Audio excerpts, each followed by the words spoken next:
हृदय स्पर्शी विषय है। अपने अपने तरीके से बचपन से हमने प्रार्थनाएं तो बहुत की, पर प्रार्थना से कैसे हम आत्मिक शक्ति, ऊर्जा, विश्वास, प्रेरणा, आशा एवं अन्य सात्विक गुणों को बढ़ाएं और धारण करें, आज की वार्ता इस दिशा में हमें लाभान्वित करेगी। हम सभी की यह दिली ख्वाहिश रहती है कि हम डॉक्टर जेपी सिंह सर को ज्यादा से ज्यादा सुन पाए, उनके वचनों को आत्मसात कर पाए। इसलिए बिना वक्त जाया किए मैं उनको सादर आमंत्रित करती हूँ आज की वार्ता के लिए। सर, आपका स्वागत है। धन्यवाद वंदना। आवाज सुनाई पड़ रही है? जी सर, बहुत अच्छे से। पूज्य माँ भगवती, पूज्य श्री अरविंद, हमारे वाराणसी श्री अरविंद सोसाइटी केंद्र के सभी आत्मीय जन, आर्य महिला पीजी कॉलेज परिवार एवं जितने भी हमारे उत्तर प्रदेश और बिहार से जुड़ रहे हैं ऐसे हमारे सभी माँ परिवार के सदस्य, आप सबका अभिनंदन, वंदन, स्वागत।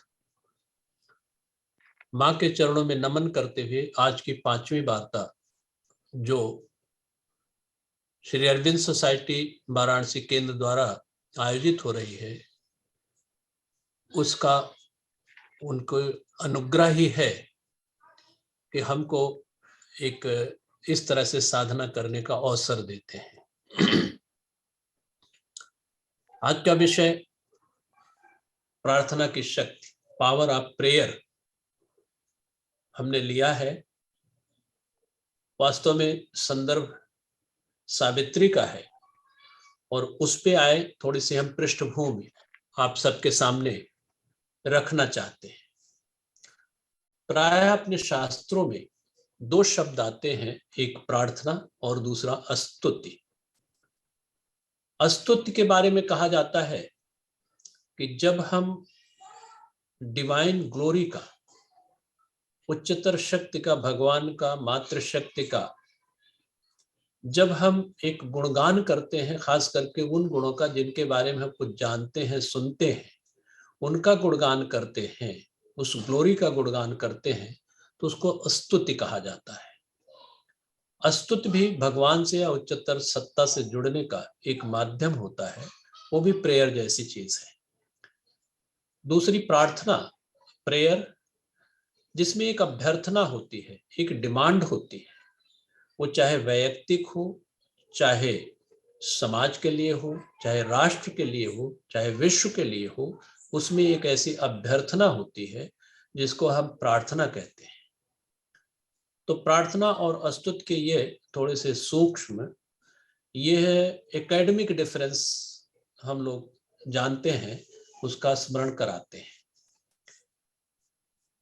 प्रार्थना श्री अरविंद के इस सावित्री महाकाव्य जो एक साथ ही ये एपिक है, एक साथ ये सिंबल है और एक साथ जो है ये हिस्ट्री भी है, दोनों चीजें हैं।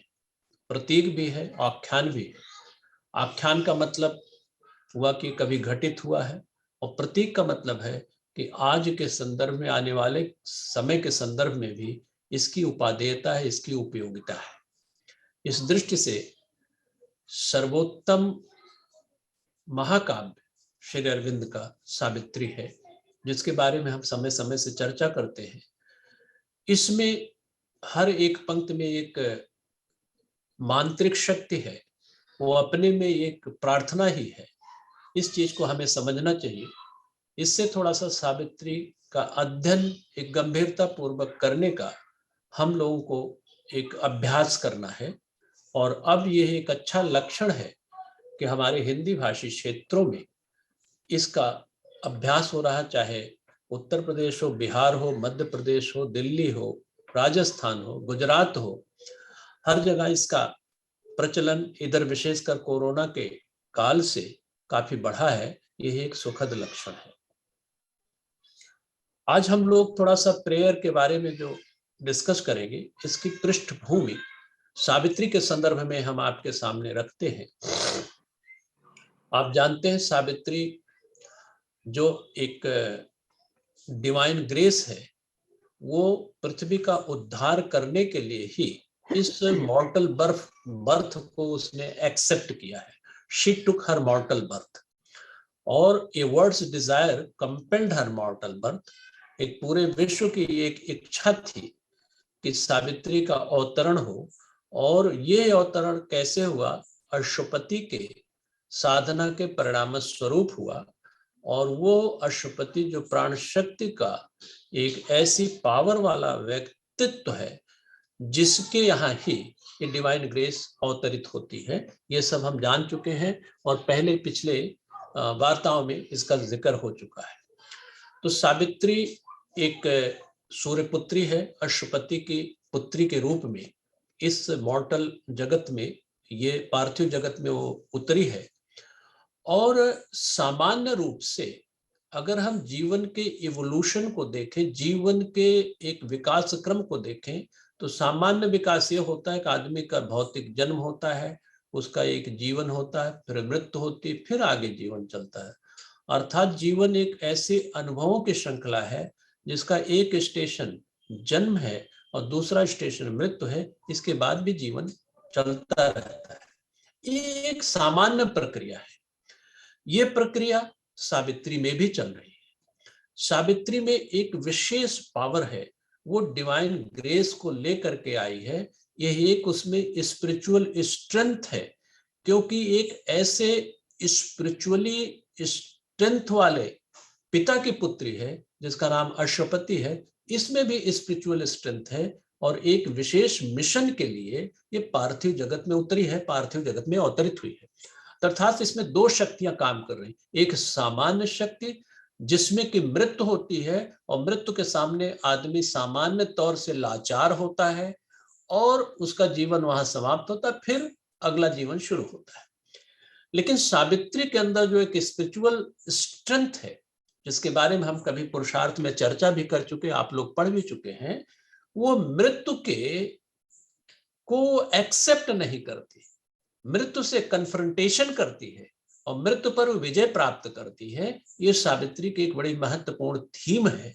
और मृत्यु पर विजय प्राप्त करके वो एक ग्रेटर डॉन की तरफ बढ़ती है। जैसे पहला चैप्टर है सिंबल डॉन, ये वो, उसके बाद जो आखिरी लाइन है सावित्री की वो है ए greater don is nursed in her bosom. जब उस सत्यवान को जिंदा कर लेती है, अर्थात मृत्यु पर विजय प्राप्त करती है, तो एक ग्रेटर डॉन के लिए वो दोनों मिलकर के, सावित्री और सत्यवान, इस पार्थिव जगत में एक डिवाइन लाइफ के लिए वो कार्य करते हैं, जिसके लिए ही उनका अवतरण हुआ है। जबकि आर्थिक स्थिति में दोनों में जमीन आसमान का अंतर है। एक अश्वपति की बेटी, इतने बड़े राजा की बेटी, लेकिन एक ऐसे राजा जो एग्जाइल हो चुका है, निर्वासित हो चुका, अंधा हो चुका, उसका पुत्र भौतिक रूप से बड़ी असमानता है, लेकिन आत्मिक रूप से दोनों जन्म जन्मांतर से आ रहे हैं। इसीलिए सावित्री के बारे में कहा जाता है कि इस जन्म में एक विशेष उद्देश्य को लेकर के आई है। चूंकि माँ की तपस्या, ये सावित्री की ही तपस्या है। माँ के और श्री अरविंद के जन्म को भी हम पढ़ते हैं, तो जब भी कोई विशेष परिवर्तन पार्थिव जगत पे हुआ है तो वहां थी। वो कहती है कि मैं थी वहां। तो ठीक इसी तरह से सावित्री कई जन्मों से आ रही है, इस जन्म में एक विशेष उद्देश्य को लेकर के ये अवतरित हुई है। तो ये सावित्री का जो ये कृत्य है, एक विशेष मिशन को लेकर के जो आई है, इसके लिए वो कुछ शक्ति को लेकर के आई है, लेकिन कुछ शक्ति वो आगे अभिव्यक्त करती है, अर्जित करके वो अभिव्यक्त करती है, वो एक तरह से साधना करती है। अब इस साधना जो करती है, इसमें होता क्या है कि कैसे ये प्रार्थना के बल पे वो जो एक यूनिवर्सल गति है उसको चैलेंज करके उस पे जीत पाती। सामान्य तौर से मनुष्य जैसे इस जगत की गतियां होती उसी के साथ चलता रहता है, वो खाता पीता और मर जाता है। लेकिन सावित्री जो है इस गति का विरोध करके और इस पे जीत प्राप्त करती है। वो कैसे होता है, ये जिन लोगों ने सावित्री सामने रखी होगी वो लोग देख सकते हैं पेज 20 पर। तो उन्होंने कहा कि देखिए ये बड़ी फेमस लाइनें हैं श्री अरविंद की। वो कहते हैं कि ये magic leverage suddenly is caught that moves the veiled ineffables timeless will. अब इसके आगे कहते हैं a prayer a master a king idea can link man's strength to a transcendent force. ये 4 लाइनें बड़ी महत्वपूर्ण है और इसमें प्रेयर की महत्ता को, प्रेयर की स्ट्रेंथ को, प्रेयर की पावर को श्री अरविंद ने बहुत नटशेल में, बहुत उसके क्रक्स को बताया है। अब इसमें देखिए, अब इसके थोड़ा हम साइंटिफिक एनालिसिस करें तो कहते हैं, श्री अरविंद ने कहा है, सिंथेसिस ऑफ योगम कहा है कि एक विल होती है, सुप्रीम विल होती है। That supreme will is not an impersonal will, it is a personal will in relation to universe. ध्यान रहे, it is personal will in relation to universe and by ardent prayer one can channelize this force to one's favor। यानी कि एक ऐसी will है, एक supreme will है जो इम्पर्सनल नहीं है, लेकिन इसके संदर्भ में, यूनिवर्स के संदर्भ में वो ऐसी शक्ति है कि अगर उत्कट प्रार्थना हो तो वो उसके फेवर में हो सकती है। अब यहाँ पे जब प्रेयर की बात आती है तो एक तार्किक मन बहुत सारे क्वेश्चंस करता है। श्री अरविंद ने खुद क्वेश्चन उठाए हैं तार्किक मन का, क्योंकि हमारे पास सबसे बड़ा इंस्ट्रूमेंट अभी है क्या, तो तर्क ही है, रीजन ही है, माइंड ही है। तो उसमें यह होता है कि क्या प्रेयर करके, प्रार्थना करके हम भगवान को कुछ घूस देते हैं कि हमारा ये काम कर दीजिए, या अगर भगवान है तो क्या भगवान जो नियम बनाया है उसके खिलाफ भी जा सकता है, उस ग्रेस के जरिए खिलाफ भी जा सकता है? ये तमाम तार्किक प्रश्न उठते हैं। श्री अरविंद ने इन्हीं प्रश्नों का जवाब देते हुए उन्होंने कहा है कि there is a supreme will, और वो सुप्रीम विल के लिए अगर हम उत्कट प्रेयर करें, प्रार्थना करें, तो हम अपने तरफ उसको मोड़ सकते हैं। और फिर आगे कहते हैं कि लेकिन कभी कभी ऐसा भी देखा जाता, अनुभव में जाता है कि कितनी भी आर्डेंट प्रेयर हो फिर भी वो ग्रांट नहीं होती। आप में बहुत सारे लोगों ने सावित्री पढ़ी है। श्री अरविंद ने कहा है दूसरी जगह, heaven's wiser love rejects mortal prayer. यहां कैन रिजेक्ट नहीं है, वो कहते हैं heaven's wiser love rejects mortal prayer. यानी कि हमारे पास जो बुद्धि होती है उससे बुद्धिमान वो उच्चतर सत्ता है, वो भगवान है, परमात्मा है, जो जानता है कि हमारे लिए हितकर क्या है, हमारे लिए हितकर क्या नहीं है। हितकर का मतलब ये नहीं है कि हमारे लिए प्रिय हो या हमारे लिए अप्रिय हो। हितकर आज हम अगर प्रार्थना करते हैं वो सैंक्शन नहीं होती, तो हमारे मन में एक कुंठा भी हो सकती है, एक विपरीत धारणा भी हो सकती है। तो ऐसी स्थिति में अगर हम आर्डेंटली प्रेयर किए हैं तो देर सवेर हमें पता लगेगा कि उस समय जो प्रेयर सैंक्शन नहीं हुई, वो प्रेयर ये इसलिए नहीं सैंक्शन हुई कि वो हमारे लिए हितकर नहीं थी, क्योंकि हम अपनी लिंक को सुप्रीम विल के साथ जोड़े हैं, और वो सुप्रीम विल जो है वो दैट इज ट्रांसेंडेंट फोर्स। यहाँ पे हम एक और निवेदन कर दें, प्राय आप जानते हैं, बस स्मरण करा दें। 3 शब्द अपने शास्त्र में आते हैं।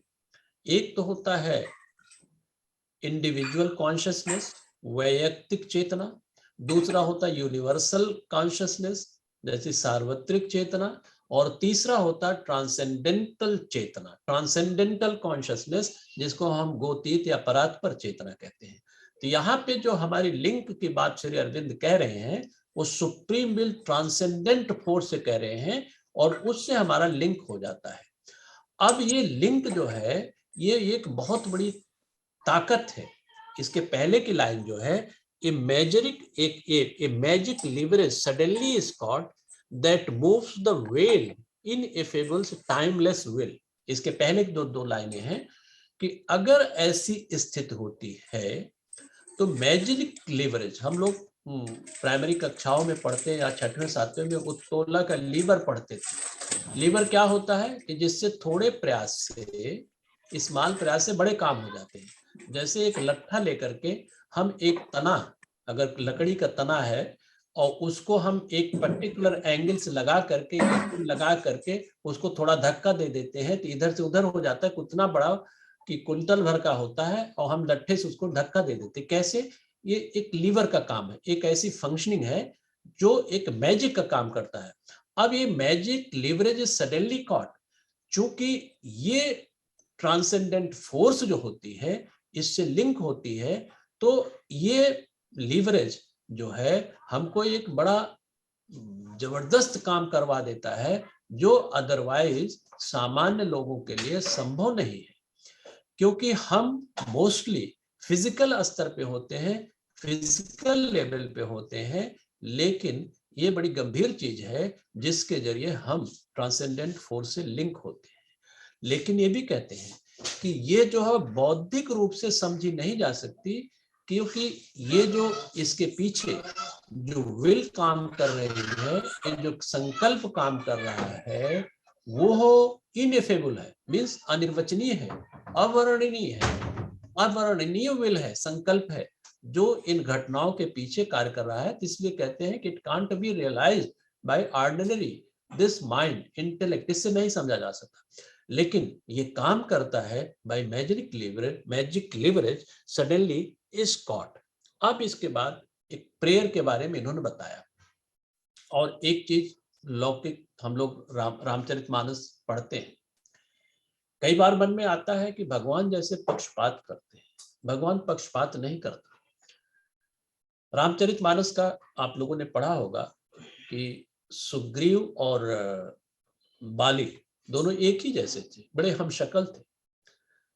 सुग्रीव ने भगवान से मैत्री की, भगवान के नजदीक आया, और बाली जो है भगवान से दूर रहा, क्योंकि वो ईगोसेंट्रिक था, ईगो बड़ा जबरदस्त था, बलशाली भी था, और सुग्रीव को उसने भगा भी दिया, उसकी सारी संपत्ति हड़प ली, उसकी पत्नी को भी हड़प लिया, ये सब किया। जब भगवान ने बाली को मारा तो बाली मरने के पहले यही कहता है कि मैं बैरी सुग्रीव प्यारा। इसका मतलब भगवान पक्षपात कर रहे हैं, भगवान का हमने क्या बिगाड़ा था। तो ये रामायण में आता है। ये भी एक आर्डेंट प्रेयर की एक जीता जाता मिसाल है, क्योंकि इसको दूसरे उदाहरण से हम लोग समझते हैं। कहा जाता है शास्त्रों में कि जाड़े में अग्नि जो है सबको प्रिय होती है, जो उसके नजदीक जाता है वो गर्मी प्रदान करती है, अच्छा लगता है, सुखद होता है। अगर कोई आदमी अग्नि से दूर है तो उसको अग्नि की उष्णता नहीं मिलेगी। वो चूंकि दूर है और एक नजदीक है, तो उष्णता नजदीक वाले को मिलेगी, दूर वाले को नहीं मिलेगी। इसमें अग्नि का कोई पक्षपात नहीं है। ये पक्षपात लगता है, लेकिन चूंकि हम जिससे उष्णता प्राप्त कर रहे हैं, हमारा भी फर्ज होता है कि उसके हम नजदीक जाएं, उससे हमारी इंटीमेसी हो। इसी तरह से बाली के संदर्भ में कहा जाता है कि वो भगवान के नजदीक नहीं था, बल्कि वो अपने कृत्यों से मारा गया।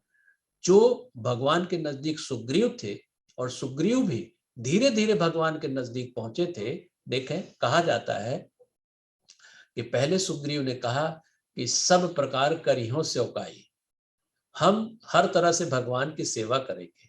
लेकिन जब उसकी साधना परिपक्व होती है, थोड़ी आत्मीयता बढ़ती है, एकात्मता बढ़ती है, तो वही सुग्रीव कहता है सब कुछ तज करिहो सो काई। मतलब हर चीज में जो हमारी एनर्जी इधर उधर चैनलाइज हो रही है, पहले तो उनको हम इस्तेमाल करते थे आपके कार्य के लिए, अब हमारी एनर्जी कहीं चैनलाइज ही नहीं होती सिवाय आपके।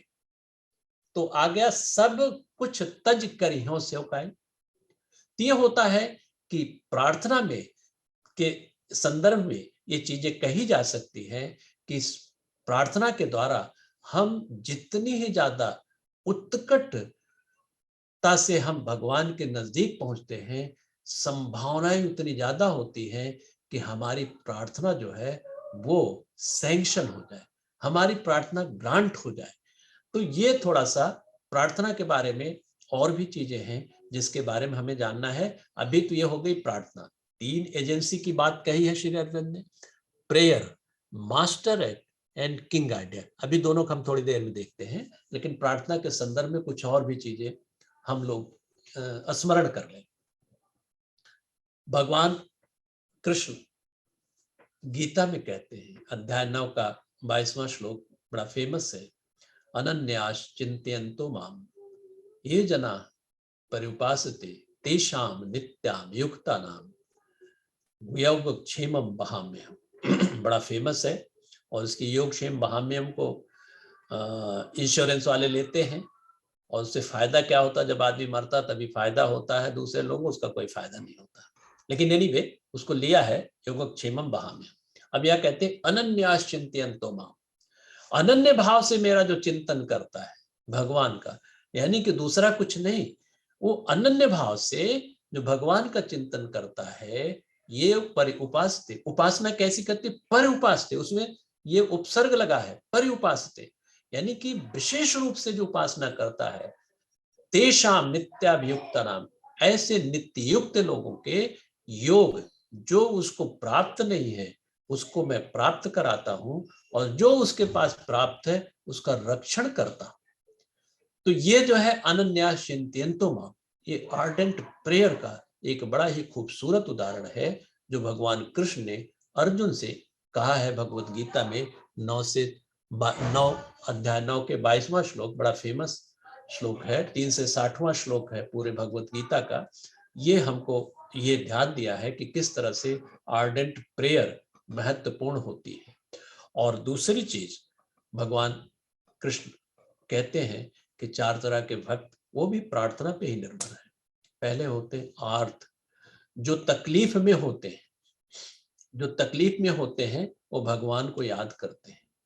दूसरा अर्थार्थी, जो उपभोग करने की वस्तुओं को प्राप्त करने के लिए भगवान को याद करते हैं, उनको भी भगवान वो देते हैं, जो चाहते हैं देते हैं।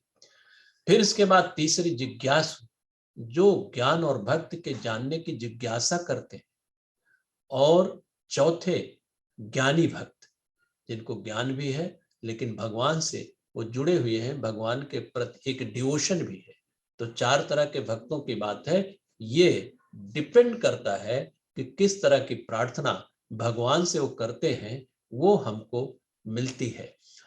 तो भगवान कृष्ण ने गीता में कहा है, जो जैसा जिसको जैसे भजता है उसी को वो हम वैसे ही देते हैं।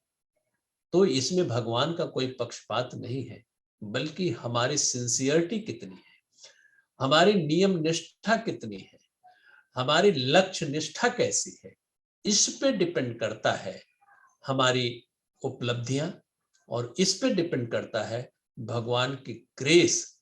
लेकिन यह है कि जितना ही आर्डेंट प्रेयर हमारी होगी, भगवान की ग्रेस जो उस अनुपात क्या उससे बढ़ करके भी हमको मिलेगी। कहते हैं प्रबल प्रेम के पाले पड़कर हरि का नियम बदलते देता। नियम तो एक व्यवस्था के लिए चलता है, लेकिन डिवाइन नियम ये भौतिक नियम नहीं होते। कहते हैं सावित्री में कहा है, artist joy shall laugh at reason's rule. हम तर्क से एक नियम बनाते हैं, लेकिन आर्टिस्ट जो है वो सबसे बड़ा आर्टिस्ट भगवान है। उसकी जो उसको प्राप्त करने में जो खुशी होती है वो तर्क वाले नियम में नहीं होती। और इसीलिए ये कहा जाता है, सावित्री ने कहा है, imperfect is the Joy not shared by all. हमारे पास जो खुशी है उसको हमें, वो इम्परफेक्ट है अगर हम दूसरों से शेयर नहीं करें। हम जानते हैं कि खुशी को अगर हम शेयर करते हैं तो खुशी दुगनी होती है, दुख को अगर शेयर करते हैं तो दुख आधा होता है। ये सिंपल सी चीजें हैं जो कहीं कहीं पे ये सावित्री में लिखी गई है। तो ये हो गया हमारा ये प्रेयर के बारे में, जो श्री अरविंद ने कहा है कि प्रेयर के बारे में जो तर्क वितर्क करते हैं उनके लिए उन्होंने कहा कि प्रेयर में कितनी शक्ति होती है। फिर आगे कहते हैं कि suffering is a door to God, और प्रेयर जो है इसको अनलॉक कर देती है।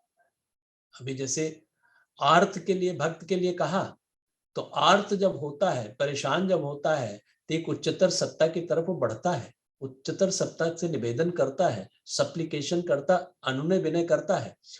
लेकिन वो कैसे करता है? अगर वो प्रार्थना करता है तो उस डोर को वो ओपन हो जाता है। ये प्रार्थना में शक्ति होती है। और आज के समय में जब हम एम्बॉडीड स्टेट में हैं, जैसे हम शास्त्र में बताता है हम बॉडी नहीं है, हम आत्मा है, ये हम एम्बॉडीड हैं। एम्बॉडीड स्टेट में सबसे बड़ा जो हमारे ऊपर बर्डन होता है वो जानते हैं किसका होता है? ईगो का होता है। ईगो शुरू में तो इसकी आवश्यकता होती है, बाद में ईगो ही हमारे लिए बर्डन हो जाती, ईगो ही हमारे लिए बार हो जाती, ईगो ही हमारे लिए रुकावट का जरिया हो जाती है। आज के समय में जबकि आदमी इंडिविजुअलिस्टिक बहुत हो रहा है, सेक्युलर एजुकेशन का प्राबल्य बढ़ता चला जा रहा है, तो ये ईगोटिज्म को एक तरफ बढ़ावा दे रही है। और इस वजह से हमारे अंदर एक इसकी पिपासा जागती भी है कि हम किसी के अंडर में हो जाए। कहां तक हम ईगो को ढोते रहेंगे कि हम सबसे बड़े हैं, हम सबसे बड़े हैं। अगर हम में ये प्रवृत्ति विकसित हो गई कि हम ये हैं, वो हैं, तो हम अपनी जिम्मेदारियों को भी इतना ज्यादा महसूस करना शुरू करेंगे, उसी के बोझ से दबे रहेंगे। जो हमारी नेचुरल टेंडेंसी है एक सरल बनने की, वो जो दुरूह हो जाएगी। इसलिए कहते हैं कि अगर हम प्रार्थना करते हैं, प्रार्थना हम किससे करेंगे? प्रार्थना किसी सुपीरियर से करेंगे, उच्चतर सत्ता से करेंगे, हम गुरु से करेंगे। हमारे यहाँ बहुत सारे गुरु लोग बैठे हुए हैं, टीचर्स लोग बैठे हुए हैं। एक स्टूडेंट एक तरह से उसकी आर्डेंट प्रेयर होती है, और जब आर्डेंट प्रेयर होती है टीचर से, गुरु से, तो निश्चित रूप से उस गुरु में भी परिवर्तन आता है, तो आउट ऑफ द वे जाकर के उसकी मदद करता है। वाई? ये प्रेयर की पावर है। एक लौकिक रूप से हम लोग देख लें कि ये जबरदस्त पावर होती है हमारे पास, जिसको कि हम प्रार्थना की शक्ति कह सकते हैं। तो इस समय इस तरह से हमें इस प्रार्थना की पावर को समझना चाहिए और उच्चतर सत्ता में अपने को सरेंडर करना चाहिए, अपने को समर्पण करना चाहिए। ये प्रेयर एक मंत्र के द्वारा भी हो सकती है, एक ऐसे आवाहन के द्वारा हो सकती है, ये एक अभिप्सा के द्वारा हो सकती है। ये सब चीजें डिवाइन से जुड़ने की एक प्रक्रिया है जिसमें इतनी पावर होती है। इसमें हमें एक सिंसियर होना पड़ेगा और हमेशा अपने को, एक ह्यूमिलिटी शब्द आता है, पावर जो है, ये प्रार्थना जो है ये ह्यूमिलिटी के कंपेनियन है। बिना ह्यूमिलिटी के प्रेयर पावरफुल नहीं हो सकती। इसका ध्यान रखना चाहिए। हम जितना ही विनयी होते चले जाते हैं, हमारी पावर जो है प्रेयर की उतना ही बढ़ती चली जाती है। अब थोड़ा सा हम इसको देखें कि 3 एजेंसी की बात श्री अरविंद ने यहाँ की थी। प्रेयर, मास्टर एक्ट और किंग आइडिया। थोड़ा सा मास्टर एक्ट पे देखें। मास्टर एक्ट क्या है? हम कार्य करते हैं, हम अपने कर्मेंद्रियों द्वारा कार्य संपादित करते हैं, जो उसका बाह्य अभिव्यक्ति है।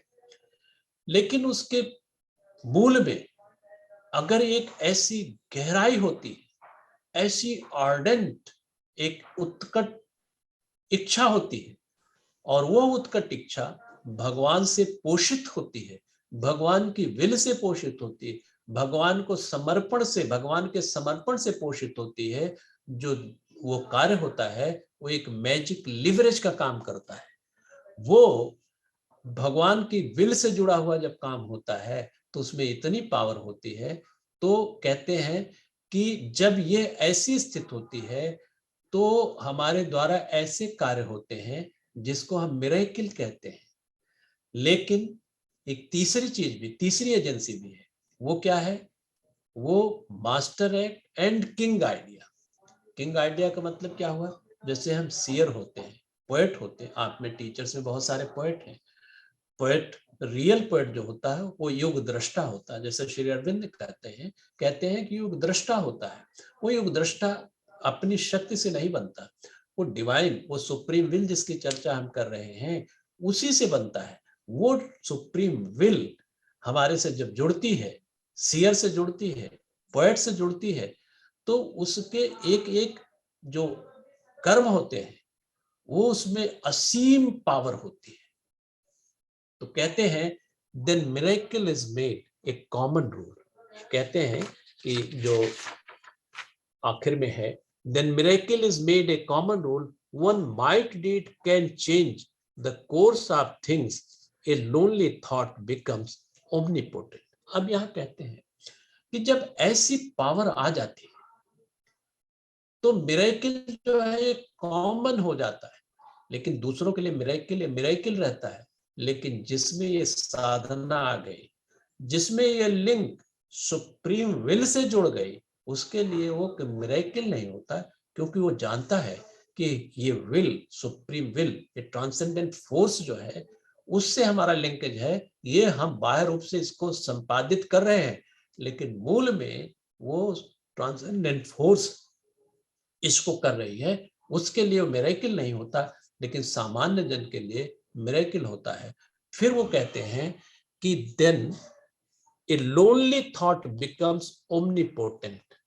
ए लोनली थॉट बिकम्स, यहाँ पे श्री अरविंद ने इस संदर्भ में कहा है कि सावित्री को संदर्भित करते हुए कि सावित्री में वो पावर थी और वो पावर उसने अर्जित कर ली कि जो एक यूनिवर्सल फिनोमेना है उसको अकेले ही उसने रोक दिया। वो यूनिवर्सल फिनोमेना क्या थे? मृत्यु का होना। मृत्यु के बारे में श्री मां ने कहा है कि मृत्यु कोई अनहोनी नहीं है। मृत्यु एक परंपरा से हमने मान लिया है कि ये होता है इसलिए हो रही है। जिस दिन हम मृत्यु के खिलाफ खड़े हो जाएंगे उस दिन मृत्यु भी हमारा लोहा मान लेगी, जैसा कि सावित्री के संदर्भ में हुआ। सावित्री ने उससे लोहा मनवा ही लिया और उसको बता ही दिया कि आप भी तत्वतः भगवान ही हैं, लेकिन उसकी छाया है।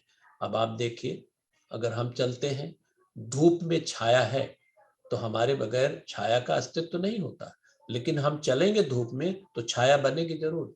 ठीक उसी तरह से अभी इस मॉर्टल वर्ल्ड में, एक पार्थिव जगत में मृत्यु का अस्तित्व इसीलिए है कि हम अभी इस बॉडी का रूपांतरण करने में सक्षम नहीं हुए हैं। लेकिन सावित्री ने करके दिखाया था, इसलिए उसने सुपर माइंड को की शक्ति से उसको, अश्वपति को, अरे वो सत्यवान को जिंदा कर लिया था। अब यहाँ पे ये लोनली थॉट बिकम्स ओमनीपोटेंट। जब ऐसी पावर होती है तो लोनली थॉट ओमनीपोटेंट। ओमनीपोटेंट का मतलब सर्वशक्तिमान। उसमें सर्वशक्तिमत्ता की पावर आ जाती है, एक डिवाइन पावर आ जाती है। एक उदाहरण आप लोगों ने पढ़ा होगा, मैंने भी पढ़ा है।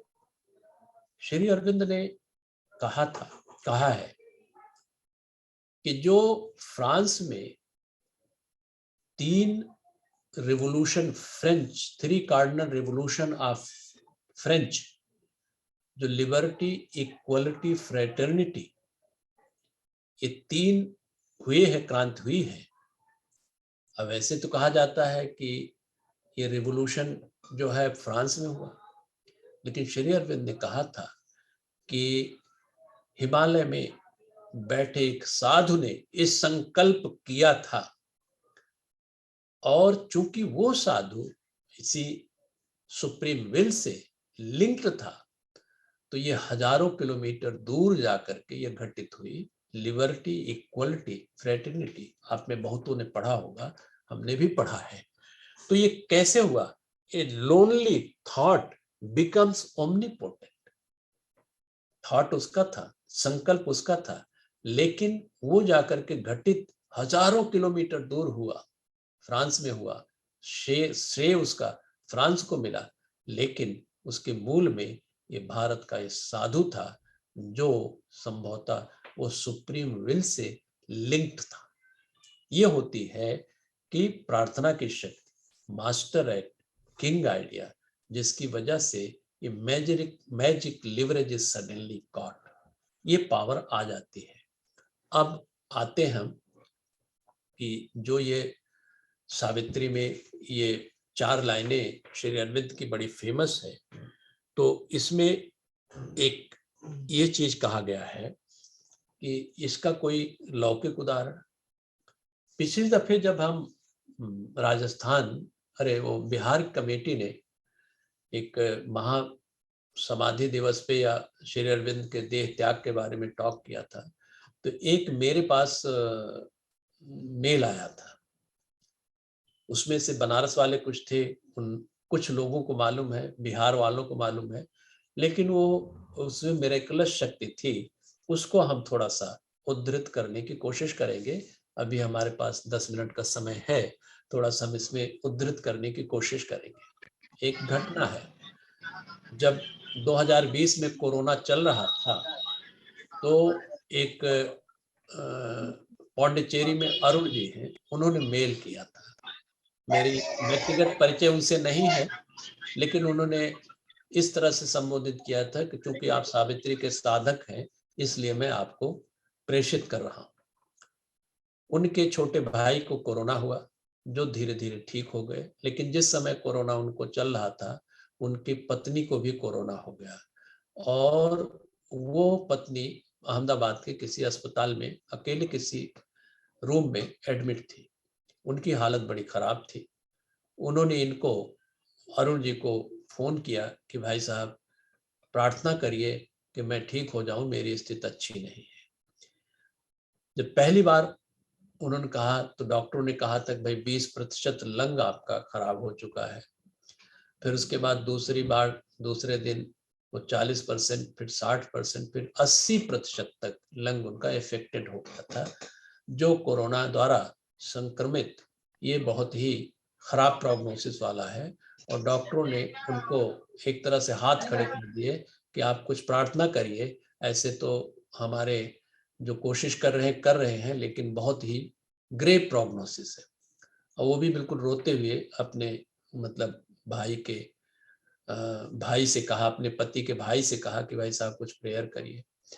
इन्होंने पौंडीचेरी से फोन पे उनको सावित्री की एक लाइन पहले अंग्रेजी में, फिर उसका हिंदी अनुवाद उन्होंने बताया, क्योंकि अंग्रेजी बहुत ज्यादा समझती नहीं थी। और वो हनुमान जी की भी भक्त थी, हनुमान जी की भी कुछ अपना आराधना करती थी। लेकिन जैसे जैसे उनकी हालत खराब होती रही, उनका तो सहारा जो है एक जैसे गड़बड़ होता चला जा रहा था। तीनों ने दूसरी, तीसरी, चौथी, 6वीं, 7वीं, 8वीं, 10वीं लाइन इस तरह से एक बार अंग्रेजी में फिर हिंदी में उसका अनुवाद करके उनसे कहते हैं आप पढ़ें। और वो जो है एक कमरे में थी, जो प्राइवेट रूम रहा होगा, तो वहां पे वो आराम से उसको पढ़ लेती थी, जो यहाँ से बोलते थे। धीरे धीरे धीरे धीरे उनकी समझ में उस प्रेयर का मतलब आ गया, और वो प्रेयर जो है वो करती रही, और मिरेकुलसली उनका जो है लंग लिंकल ठीक हो गया। तो डॉक्टरों ने पूछा भाई किस देवता का आपने प्रार्थना की, हमारे लिए तो मिरेकल है कि ऐसा केस ठीक हो गया। तो उन्होंने जब वो ठीक होकर के आई, थोड़ी कमजोरी थी, तो उन्होंने 2 घटना बताई कि हमने अपने विजन में देखा कि श्री अरविंद को देखा, और मैं छोटी सी बच्ची थी, और उन्होंने मेरे सर पे हाथ रखा और मैं ठीक हो गई। ये विजन में देखा। और दूसरा विजन में देखा उन्होंने कि हनुमान जी को देखा, एक मैं सुरंग में हूँ जो अंधेरी सुरंग है, उसमें एक नाव पे बैठी हूँ, और उसमें हनुमान जी धक्का दे रहे हैं और हमको प्रकाश की तरफ ले जा रहे हैं। तो वो प्रकाश की तरफ जो ले जा रहे थे, तो उन्होंने कहा कि मुझे बड़ी खुशी उस समय हुई, और उसके बाद आंखें खुल गई। तो इस तरह से जो देखा, 2 घटनाएं घटी। अब तार्किक बुद्धि से हम इसको कुछ भी कहें, लेकिन प्रार्थना तो हुई ही। और ये प्रार्थना जितना ही आर्डेंट होती, जितना उत्कट होती है, और उन्होंने बाद में उनको विश्वास हुआ प्रार्थनाएं संस्कृत या हिंदी में ही होती हैं, उनका विश्वास था, लेकिन फिर इंग्लिश में उन 10 लाइन की प्रार्थना वो बराबर करने लगी। ये एक मिरेकलस था, ये प्रेयर ऑफ प्रार्थना। अभी कुछ दिन पहले पिछले टॉक में मैंने इसको वो किया था, कोट किया था। और वो प्रार्थना क्या है ये मैं पढ़ देता हूँ, सावित्री से है, आप लोग सुने, हिंदी और इंग्लिश दोनों में है। One who has shaped this world is ever its Lord. जिसने इस सृष्टि को गढ़ा है, शासक वही तो है सदा। Our errors are his steps upon the way. हमारे भूलें जो होती हैं वो हमको आगे बढ़ाती हैं। He works through the fierce vicissitudes of our lives. वो संभाले जीवनों के विषम भाटा ज्वार को। He works through the hard breath of battle and trial. वो संभाले सब हमारे पाप पीड़ा अश्रु को। फिर आगे कहते हैं He works through our sins and sorrows and our tears. His knowledge overrules our nations. और फिर आगे कहते हैं Whatever the appearance we must wear, whatever our strong ills and present fate, when nothing we can see but drift and wail, a mighty guidance leads us still through all. तो कहते हैं कि वो शक्त दृष्टा जो सर्वशक्तिमान है वो हर परिस्थितियों में हमको ले चलता है, बशर्ते हम उसकी तरफ मुड़े। तो ये एक ऐसी घटना है जिसका मैं जिक्र कर रहा हूं। और इस तरह से ये थोड़ा सा हम आखिरी चरण में हैं, और आखिरी चरण में ये है कि प्रार्थना में बहुत मांत्रिक शक्ति होती है, और सावित्री की हर एक लाइनों में मांत्रिक शक्ति है, बशर्ते हम इसको ऑर्डिनरी बुक की तरह न पढ़ें, बहुत ही ध्यानपूर्वक एकाग्रचित होकर के पढ़ें, तो इसकी शक्ति हमें अभिव्यक्ति होती है। इन्हीं शब्दों के साथ आप सबको धन्यवाद देते हुए हम माँ के चरणों में नमन करते हुए अपनी वार्ता को समाप्त करते हैं। प्रणाम, धन्यवाद। धन्यवाद सर। कुछ शब्दों से आपके जो बहुत सुंदर ओजस्वी वार्ता है, कुछ शब्दों से उसको मैं बांधना तो नहीं, कुछ शब्दों से व्यक्त करना चाहती हूँ। माँ से बिछड़ा बच्चा जैसे माँ को पुकारता है, रेगिस्तान में भटका प्यासा जैसे पानी को तलाशता है, स्वाति नक्षत्र का बूंद का प्यासा चातक पक्षी जैसे, ऐसे ही अनन्य भाव से भक्त भगवान को भजता है और भगवान की अनुकंपा को पाता है। बहुत ही अच्छा सर, इतना अच्छा आपने बताया कि प्रार्थना में ह्यूमिलिटी होनी चाहिए, आत्मसमर्पण होना चाहिए, बहुत ही और प्रार्थना और स्तुति में क्या अंतर है, बहुत सी बातें, बहुत ही अच्छा लगा। अगर किसी के मन में, बहुत से बच्चे भी जुड़े हुए हैं आज, अगर किसी के मन में कोई प्रश्न हो या जिज्ञासा हो तो आप सर से पूछ सकते हैं, क्योंकि जब सर प्रश्नों का उत्तर देते हैं तो उनकी एक दूसरी ही छवि होती है, बहुत सीड आंसर देते हैं और उससे बहुत ही समय में बहुत ही लाइक उन्नति में वो बहुत ही सहायक होता है, हमारी आत्म उन्नति में। आप में से कोई भी अगर कोई प्रश्न पूछना चाहे तो अनम्यूट कर ले।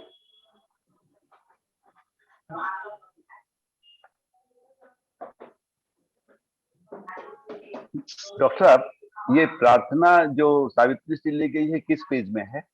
ये हमने अभी पेज ढूंढा नहीं है, पढ़ा तो हमने बहुत बार है। ये जब मैं इस पे ध्यान दूंगा तो मैं आपको बता दूंगा। अब मेरे पास केवल सावित्री का संदर्भ किया है, सिर्फ पेज नहीं लिखा है। अभी हमने इसको ध्यान नहीं दिया। पढ़ी तो कई बार है सावित्री, लेकिन वो मैं बताऊंगा आपको। कृपया बताइएगा सर। जैसे मिल जाएगा हमारी सावित्री का अगली आवृत्ति होगी तो मैं इस पे ध्यान दूंगा। फिर बताऊंगा आपसे। ये पिछला अनुपम व्याख्या डॉक्टर साहब, अनुपम व्याख्या है, अनुपम व्याख्या है। बड़ा आनंद आया। सर तो अगर कोई प्रश्न नहीं पूछ रहे तो मैं एक छोटा सा प्रश्न पूछूं सर? टीचर प्रश्न पूछे। मैम चलिए, उससे मुझे शिक्षा मिलेगी, बताएं। नहीं सर, हम एक्सक्यूज मी मैम, हमेशा एक हाँ नहीं, हाँ कोई आप में से कोई पूछना चाहता है? जी बोलिए, अनम्यूट करके बोलिए। रामेंद्र। हाँ रामेंद्र, पूछो पूछो। प्रणाम सर। हाँ प्रणाम। सर मैं ये जानना चाहता हूँ कि जब हम किसी भी प्रार्थना या जब भी भगवान की बात करते हैं, मनुष्यों की बात करते हैं, तो हम ये कहते हैं कि मनुष्य निमित्त मात्र होता है। जो वो भगवान है, जो ओवरलॉर्ड, ओवर सोल, जो भी जिनको श्री अरविंदो कहते हैं कि जब हम डिस्टरबेंस आ रहा है। जी प्रश्न नहीं सुनाई पड़ा।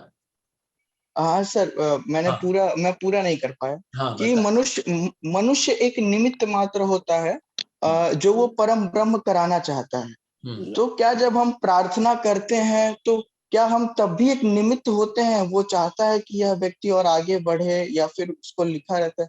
जैसे सावित्री को कहा जाता है कि वो इसीलिए जीवन लेके, मतलब इस विश्व में आई, इस धरती पे आई, इस मॉर्टल वर्ल्ड में आई, कि वो एक ऐसा निमित्त बनना चाहती थी प्रार्थना के लिए।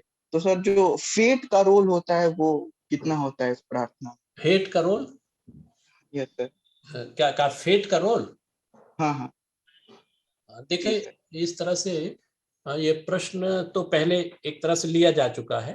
बहरहाल थोड़ा सा हम आपको वो देते हैं। देखिए, जो निमित्त मात्र की बात होती है, ये इस पे डिपेंड करता है कि आपके चेतना का स्तर क्या है। जैसे सपोज कीजिए, इसको ऐसे समझिए, जैसे एक तमोगुणी व्यक्ति है। अब उसको ये कहिए कि आप निमित्त मात्र हैं और आप ये काम आप नहीं कर रहे हैं, भगवान कर रहा है, तो उसके समझ में नहीं आएगा। उसको तो आप तमस से रजस की तरफ बढ़ाएंगे तो उसके लिए तो कुछ लालच देंगे कि भाई तुम ये काम करो, तुमको ये मिलेगा। उसके लिए कई बार दंड भी देना पड़ता है। उस लेवल पे वो निमित्त है, लेकिन हायर अंडरस्टैंडिंग में है, अभी नहीं। रजस में है तो वो थोड़ा दूसरे स्तर पे है, सत्व पे है तो थोड़ा दूसरे स्तर पे है। निमित्त मात्र जब है, जब इससे सत्वातीत आप हो जाते हैं, इतनी समझ आपकी विकसित हो जाती है, चेतना के उस स्तर पे होते हैं, तब आपको समझ में आता है कि मनुष्य निमित्त मात्र है। अगर टाइम हो तो मैं एक उदाहरण देकर के इसको समझा दूं। जी सर। डॉक्टर साहब, वंदना, जी हम सर, इसको जी एक सर, समझाएं तो बच्चे जी को सर। अच्छी तरह समझ में आ जाएगा। एक मैंने पहले भी कभी कहा है, पता नहीं आपने कहा है कि नहीं, एक संत तुकाराम महाराष्ट्र के हुए बड़े बड़े संत हुए हैं, जो सामाजिक दृष्टि से एक पिछड़े तबके को बिलोंग करते थे, लेकिन भगवान के बड़े जबरदस्त आर्डेंट भक्त थे। और उनको ये पूरी तरह से प्रतिष्ठित हो गया था कि सब कुछ ये भगवान की लीला है। उसमें वो कुछ हस्तक्षेप नहीं करते थे, इतना उनको विश्वास, इतना जो है भक्ति थी उनकी। एक रामेश्वर शास्त्री जी थे, जो सामाजिक दृष्टि से विद्वान थे और सामाजिक दृष्टि से थोड़ा ऊंचे तबके के थे। तो ये तुकाराम जी भंग अभंग ये सब लिखते थे, भजन वगैरह लिखते थे। तो वो आए और कहने लगे कि तुमको ये सब लिखने का अधिकार किसने दिया? तो उन्होंने कहा कि किसी ने नहीं दिया, वो तो भगवान की इच्छा है, इसलिए मैं लिख रहा हूं। कहने इसको लिखना बंद कर दो, तुमको लिखने का अधिकार नहीं। कहने मैंने बंद कर दिया। तो कहले इसको फेंक दो। कहले मैं फेंक देता हूं। ये हो गया। वो इंद्रायणी नदी वहां पे है कोई, उसमें फेंक दिया।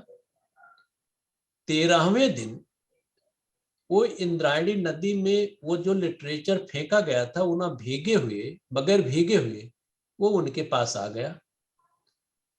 रामेश्वर शास्त्री ने जब ये घटना देखी तो पश्चाताप से उनका शरीर जल रहा था और वो आ करके और उनके पैरों में, जो पंडित आदमी होते और ये जो है पिछड़े तबके के थे, उनके पैरों पे पड़ गए।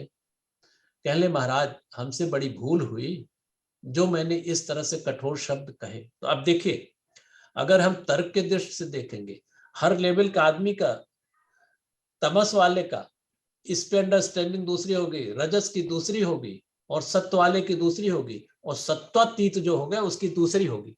घटना एक है। तो अगर हम एक एंगल से देखें तो वो उस पर तर्क कर सकते थे तुकाराम जी, आपको यह कहने क्या अधिकार है कि मैं भगवान की इच्छा से लिख रहा हूं, लेकिन उन्होंने कुछ नहीं कहा। तो जब वो रामेश्वर शास्त्री अपनी भूल के लिए क्षमा मांगने लगे, कहने कैसी भूल, अरे जो मुझसे भगवान ने कराया वो मैंने किया, जो आपसे कराया वो आपने किया, तो इसमें किस बात की वो तकलीफ।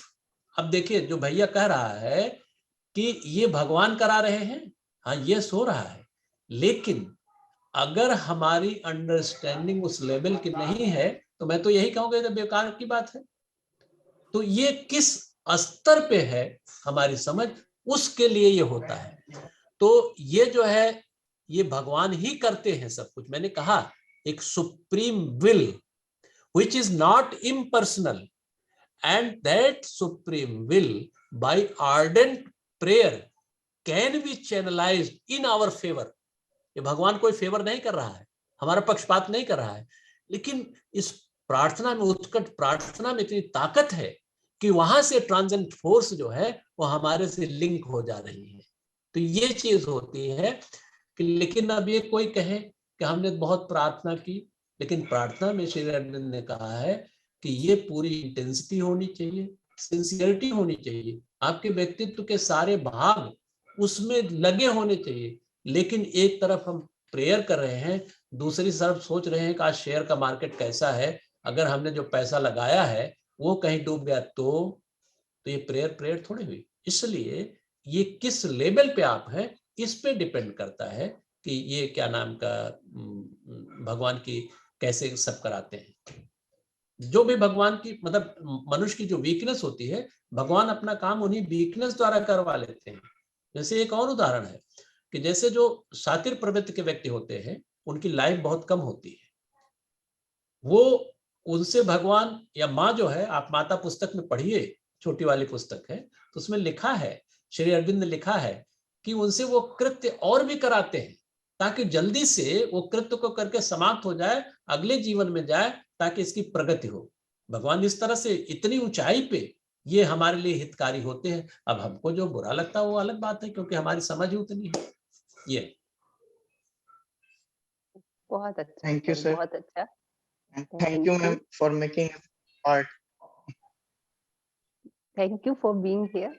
हाँ, आप कुछ पूछ रहे थे, आप कुछ पूछ रहे थे, रह गया। सर बस यही चाहते हैं कि इन भावों को कैसे बढ़ाएं, जो आपने कहा अनन्य भक्ति, बस प्रार्थना यही मतलब निकलती कि कैसे अनन्य भक्ति बढ़े हमारी।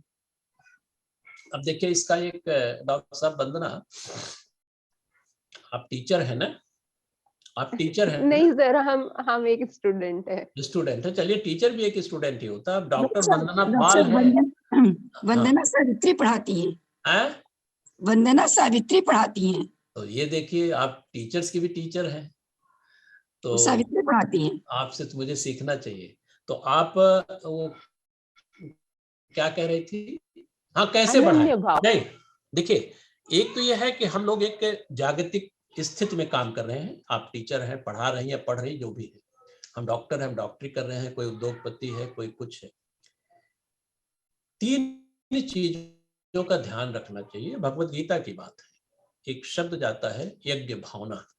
यज्ञ भावना का मतलब क्या होता है, इसको हमें अपने जीवन में हमेशा प्रैक्टिस करते रहना चाहिए, हमारी प्रैक्टिस होनी चाहिए। पहला, जो भी हम कर्म करें, जो भी कर्तव्य कर्म करें, या जो भी कर्म हमको अलॉटेड है, वो हमेशा एक निस्वार्थ भाव से करें, निस्वार्थ भाव से करने का अभ्यास करें, पहली चीज। दूसरा, ईश्वर अर्पण के भाव से करें। और तीसरा, ये लोक संग्रह के भाव से करें। यज्ञ भावना का मतलब 3 ही हुआ। 3 चीजें अगर हम करें, जैसे आप टीचर अगर हैं तो आप क्यों पढ़ा रही हैं? एक ये भी इसका जवाब हो सकता है कि हमको उसकी तनख्वाह मिलती इसलिए मैं पढ़ा रही हूं। नहीं, तनख्वाह आपके प्रोफेशन का एक पार्ट एंड पार्सल हिस्सा है, लेकिन आपके उस ज्ञान से इतने बच्चों का भविष्य जुड़ा हुआ है, उनके भविष्य से देश का भविष्य जुड़ा हुआ है, उस देश के भविष्य के विश्व का भविष्य जुड़ रहा है। तो आप अपने को इससे लिंक कर दिया तो आपका कर्तव्य क्या हो गया? और ये विश्व किसमें है? विश्व एक कंटेंट है, इसका कंटेनर कौन है? भगवान है। आप उससे जुड़ गए। ये भाव हमेशा विकसित होता रहे, हमेशा ये विकसित होता रहे, तो निश्चित रूप से आपका हर एक कर्म योग बन जाता है। और क्या चाहिए आदमी को? करे तो प्रयास करें। जी सर।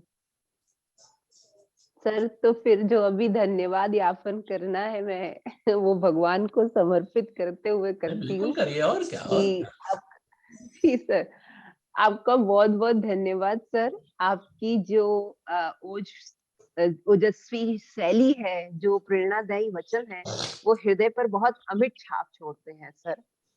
यह ज्ञान गंगा, यह वार्ता जो 15 अगस्त 2021 से प्रारंभ हुई है, जिससे हम सभी अपनी आत्मिक उन्नति में बहुत सहायक पाते हैं, इसको सुचारू रूप से क्रियान्वित करने का जो श्रेय है वो सोसाइटी के चेयरमैन श्रद्धेय अखिलेश सर जी का है, श्रद्धेय सचिव ब्रिजबाला मैडम जी का है, एवं सबसे ज्यादा आपका है और सारे सहयोगी जनों का है। सबके महत्वपूर्ण सहयोग से यह वार्ता जो शुरू हुई है बहुत अच्छे से चल रही है और आज इसमें 5वीं कड़ी लिंक हो गई। आप सभी का मैं हृदय की अनंत गहराइयों से आभार प्रकट करती हूँ। आभार प्रकट करती हूँ सभी विद्वत जनों का, सभी प्रबुद्ध गुरुजनों का, सहयोगी अध्यापक गणों का, श्रोता गणों का, छात्र एवं छात्राओं का। कुछ आज हमारे साथ बहुत जैसे सैस बिहार से जुड़े हैं, विनोद सर, आदित्य सर, धीरज सर, उनका किन्हीं किन्हीं का नाम देख पाए, बट किन्हीं का तो वो गैलेक्सी J7 प्राइम लिखा है, तो नाम तो नहीं समझ में आया। बिंदु मैम और सभी का जिनका नाम ना ले पाए क्षमा करिएगा। आप सभी ने कार्यक्रम में जुड़कर इसको सफल बनाया। आप सभी का बहुत बहुत आभार।